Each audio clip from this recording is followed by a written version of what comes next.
Hello and welcome to the latest episode of Harmonious World. This time I'm joined by extended trio, which is Oscar Rossignoli on piano, Matt Booth on bass and Brad Webb on drums.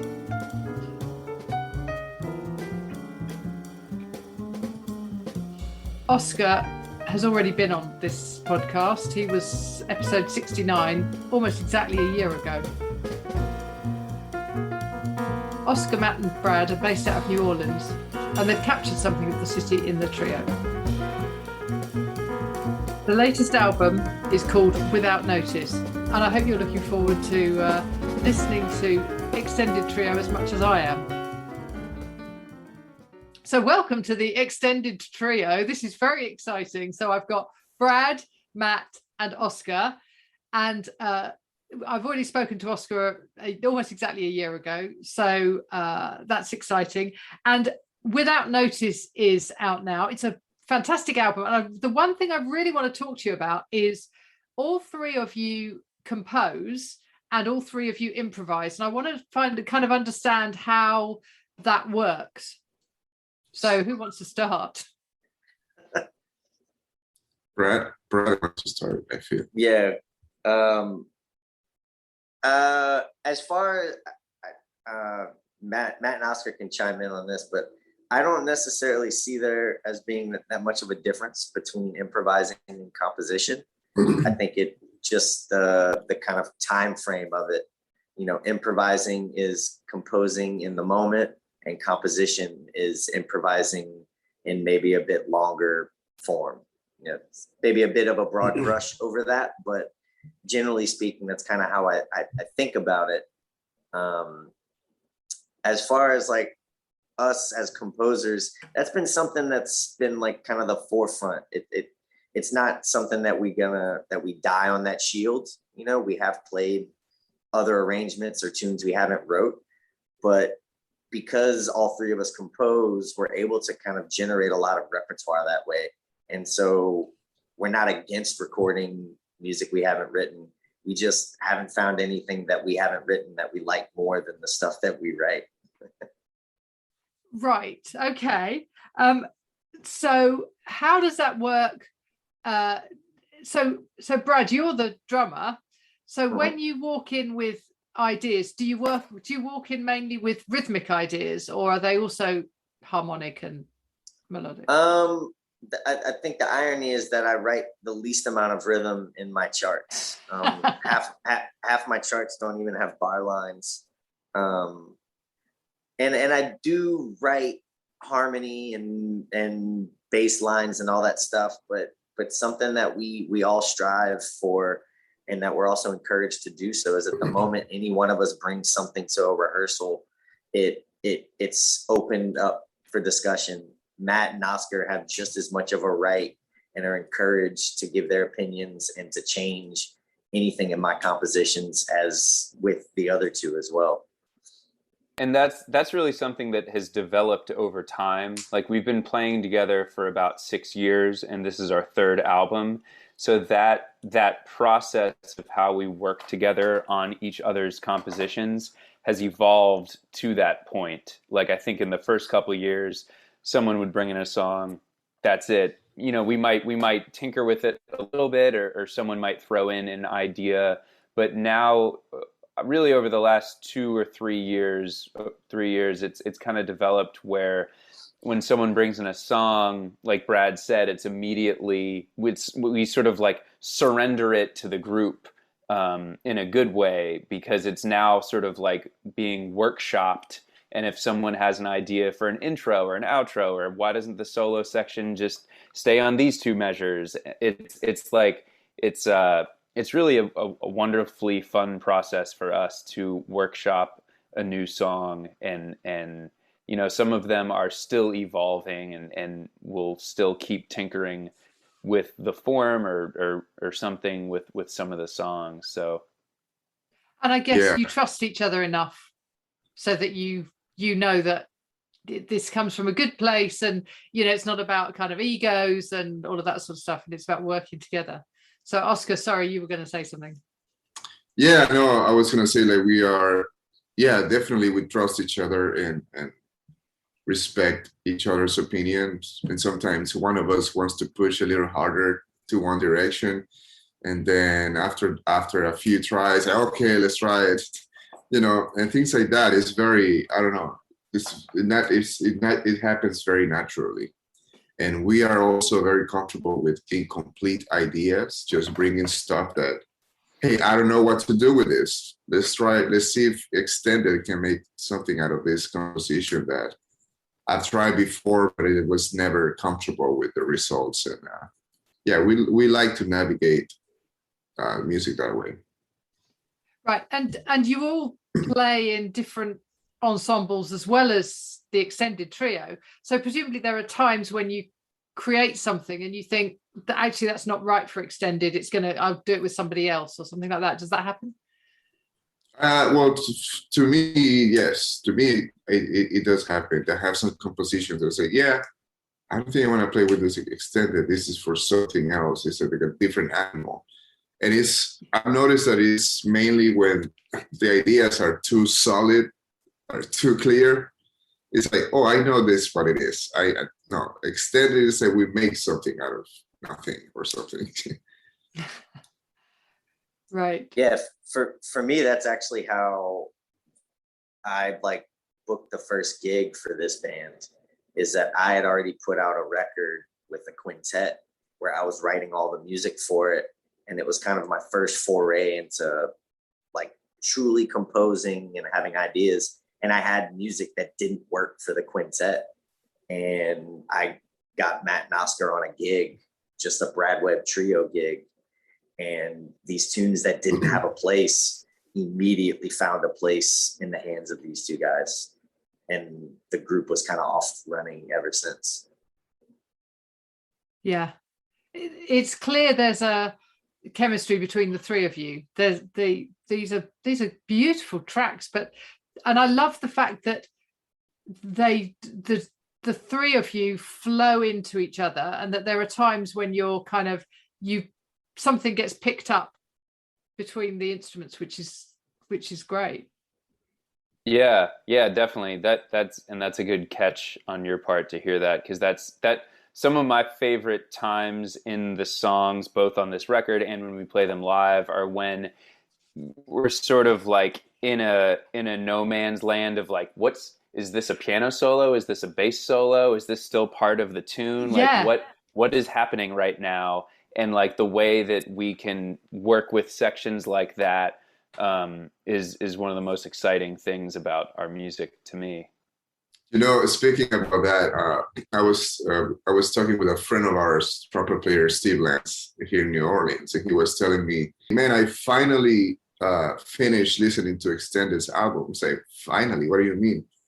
He said, "Well, I kept playing it and doing something else, and I couldn't do it because then the song would take me to a different." So I said, "Wait, what is that?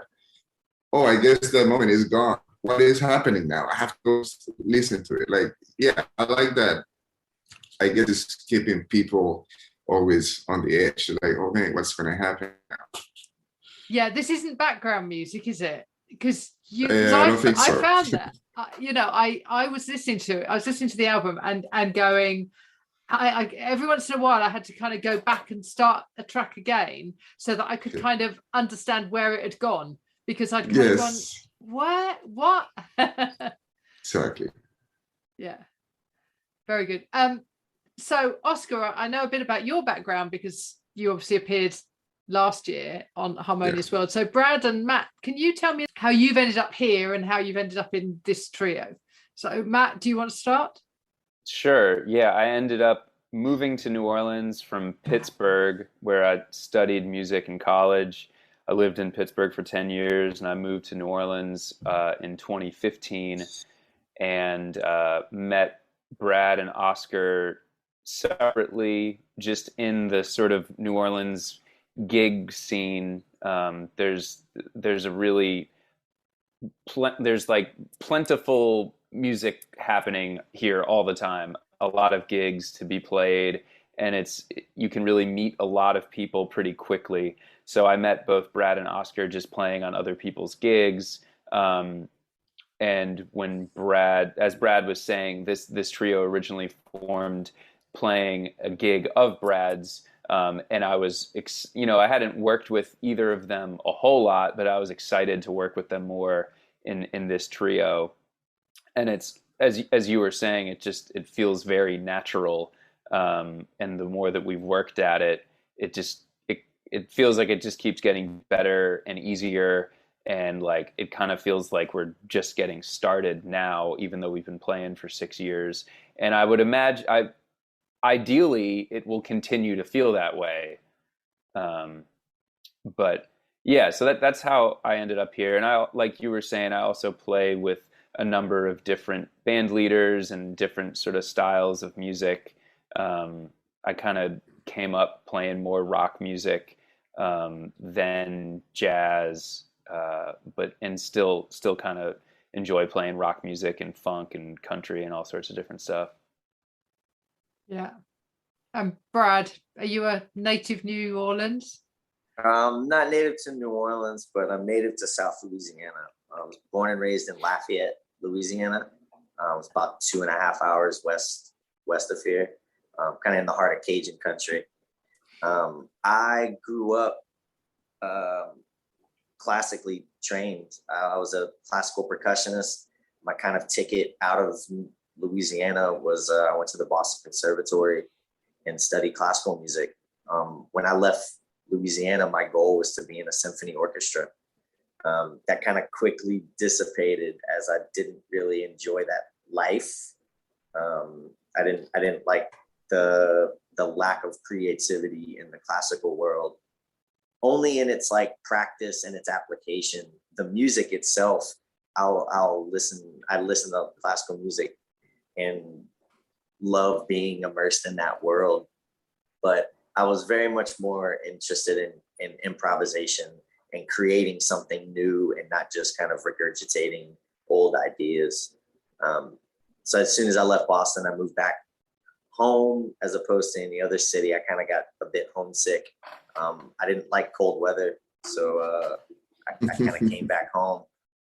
I've been in New Orleans now for about 12 years. I moved the summer of 2010 and already had some friends that were playing music here. That's kind of how I met Oscar when Oscar went to LSU. A couple guys that I know from there introduced me to him.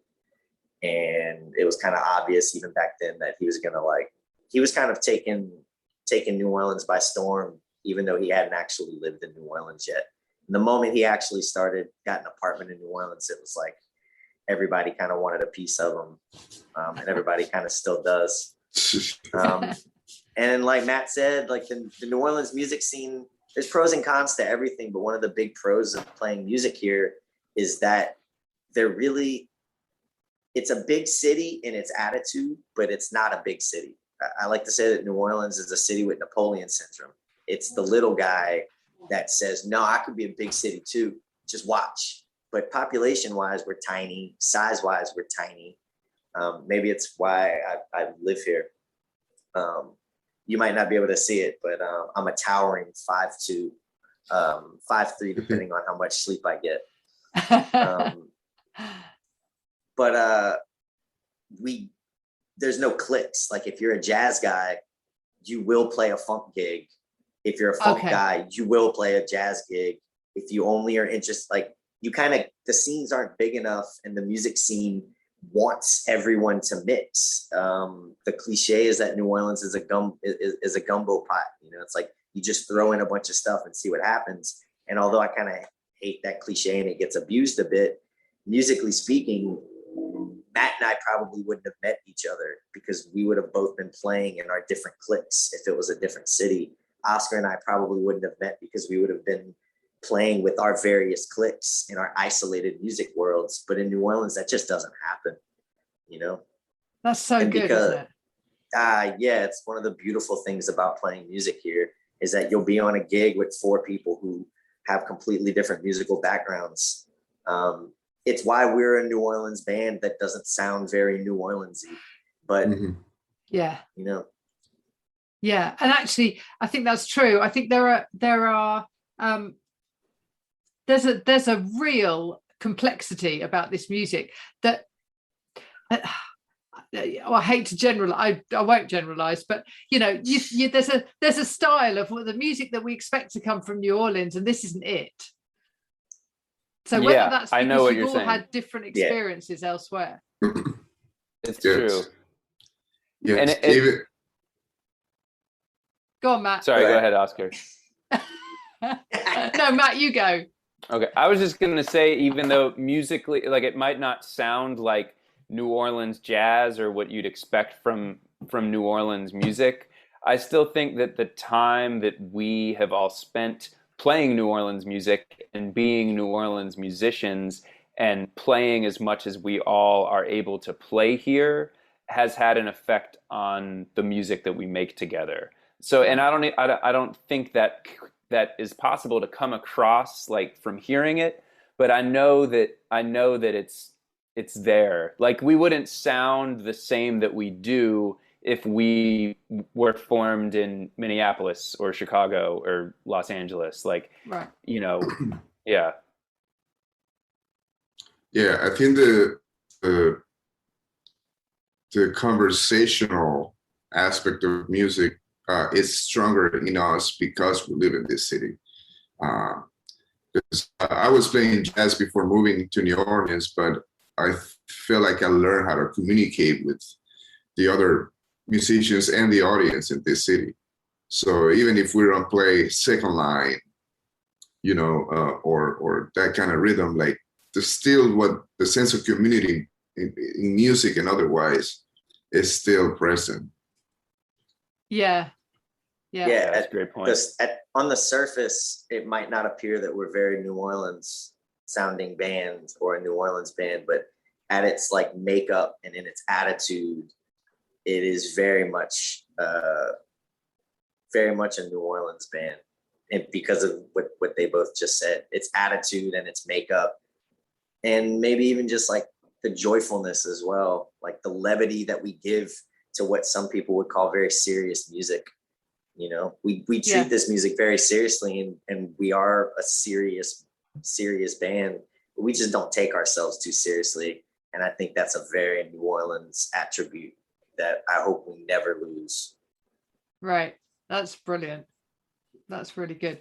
Well, thank you very much, guys. I really appreciate your time. I know, you're all short of time. You've all got lots of things going on. So thank you very much for joining me for this podcast. Thank you, Larry. Thank you. Later, y'all.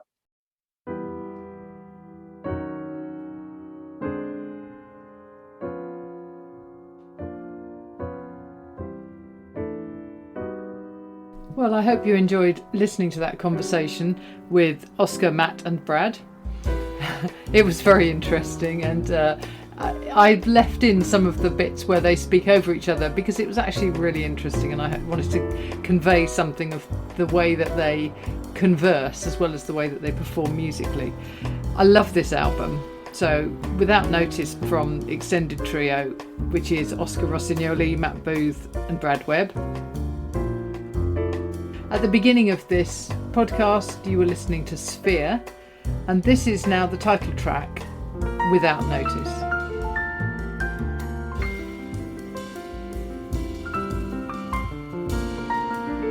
I always say at the end of this podcast, please do rate and review. If you're on Apple Podcasts, if you scroll right the way down to on the page from this show, then you should be able to see a bit that says rate and then write a review. And if you could, that would be really good. If you're on anything else, I think the same thing. It's probably down near the bottom. But if you could rate and review, that would be great because it would really help people find me. I have a huge number of extraordinary musicians, some of whom I've already recorded, some of whom are on the list to be recorded in the next few weeks. But if you think I'm missing somebody, then please let me know. All of the links to find me are in the show notes, so please do get in touch. Let me know what you think of the podcast. Thanks for joining me once more for Harmonious World.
Thank you for listening to the latest episode of Harmonious World. My name is Hilary Seabrook, and it's a great delight to bring this series of discussions with musicians and composers and writers and all sorts of people to you. Obviously, there's no point in having a podcast if people aren't listening, and I'm very grateful to my listeners for doing so. Thanks also to Joe English for composing and performing this new theme tune. So wherever you get your podcast, you can leave a review. You can share this with your friends and family, either as a link or on social media and that sort of thing. I'd be really grateful for that. Don't forget that you can subscribe now. There's a link wherever you get your podcasts. So have a great week, and please remember why I started this, which is just to try and make the world a little more harmonious. Thanks for listening to Harmonious World.